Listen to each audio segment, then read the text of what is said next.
অনেকেই ভাবেন মাঝ সমুদ্রে থাকা বিশাল জাহাজ যদি হঠাৎ করে নষ্ট হয়ে যায়, ইঞ্জিন কাজ করা বন্ধ করে দেয়, তাহলে তখন কি হয়? মানুষগুলো কি একদম অসহায় হয়ে শুধু ঢেউয়ের দিকে তাকিয়ে থাকে? আসলে ব্যাপারটা এর চেয়ে অনেক বেশি পরিকল্পিত, নিয়মমাফিক আর জরুরি ব্যবস্থাপনায় ভরা। প্রথমেই যেটা করা হয় তা হলো জরুরি সিগন্যাল পাঠানো, যাকে বলা হয় মে ডে কল। জাহাজের ক্যাপ্টেন আর ক্রু দ্রুত রেডিও বা স্যাটেলাইট কমিউনিকেশন দিয়ে এই মে ডে সিগন্যাল পাঠিয়ে জানিয়ে দেন যে জাহাজ বিপদে আছে এবং সাহায্য প্রয়োজন। এই সিগন্যাল একসঙ্গে আশেপাশে থাকা অন্য জাহাজ, নিকটবর্তী কোস্টগার্ড স্টেশন আর মূল কন্ট্রোল সেন্টার সব জায়গাতেই পৌঁছে যায়, যেন কেউ না কেউ দ্রুত ব্যবস্থা নিতে পারে। এর সঙ্গে সঙ্গে জাহাজের ভেতরে থাকা সব মানুষের জন্য সেফটি প্রস্তুতিও শুরু হয়। সবাইকে লাইফ জ্যাকেট পরে নিতে বলা হয়। ক্রুরা লাইফ বোটগুলো নামানোর পর রেডি করে রাখার প্রস্তুতি নেয়, যাতে পরিস্থিতি খুব খারাপ হয়ে গেলে সবাইকে দ্রুত জাহাজ থেকে বের করে নিরাপদে ভাসমান নৌকায় তোলা যায়। যদি সমস্যা শুধু প্রযুক্তিগত হয়, একটু সময় নিলে ঠিক করা সম্ভব, কিংবা আশেপাশে অন্য কোনো জাহাজ এসে সাহায্য করতে পারে, তাহলে ক্যাপ্টেন চেষ্টা করেন সবাইকে শান্ত রাখতে,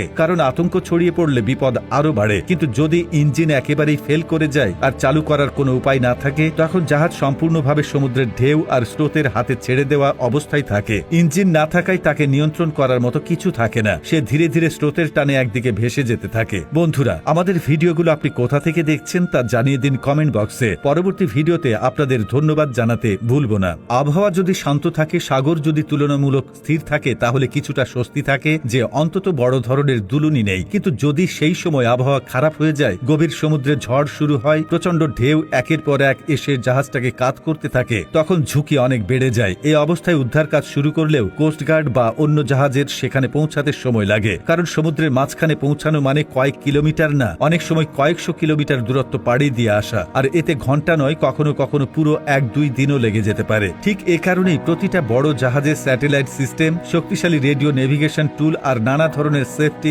ইকুইপমেন্ট বাধ্যতামূলক করে রাখা হয়, যেন কোনো জরুরি পরিস্থিতি হঠাৎ করে এসে পড়লেও জাহাজ একদম অন্ধকারে না থাকে, দ্রুত সাহায্য চাইতে পারে এবং যাত্রীদের বাঁচানোর জন্য দরকারি ন্যূনতম প্রস্তুতিটুকু অন্তত নেওয়া যায়। মাঝ সমুদ্রে আটকে যাওয়ার ভয় সব নাবিকেরই আছে, কিন্তু সঠিক সিগন্যাল, সেফটি ডিভাইস আর ধৈর্যই সেই ভয়কে সামলে বাস্তব সমাধানের পথে এগিয়ে যাওয়ার একমাত্র উপায়। সাহায্যকারী দল পৌঁছানোর পর সাধারণত টাগবোট বা শক্তিশালী রশির মাধ্যমে বিকল জাহাজটিকে টেনে নিকটবর্তী বন্দরে নিয়ে যাওয়া হয়। এই প্রক্রিয়াকে বলা হয় টোয়িং। তবে গভীর সমুদ্রে নোঙর ফেলা সম্ভব হয় না বলে জাহাজকে স্থির রাখা সবচেয়ে বড় চ্যালেঞ্জ হয়ে দাঁড়ায়। আধুনিক জাহাজগুলোতে অবশ্য ইমার্জেন্সি জেনারেটর থাকে, যা দিয়ে অন্তত আলো, রাডার ও যোগাযোগের ব্যবস্থা সচল রাখা যায়। সবশেষে প্রযুক্তির পাশাপাশি নাবিকদের এই কঠিন পরিস্থিতিতে টিকে থাকার মানসিক শক্তিই হল আসল হাতিয়ার, যা তাদের তীরে ফেরার সাহস যোগায়।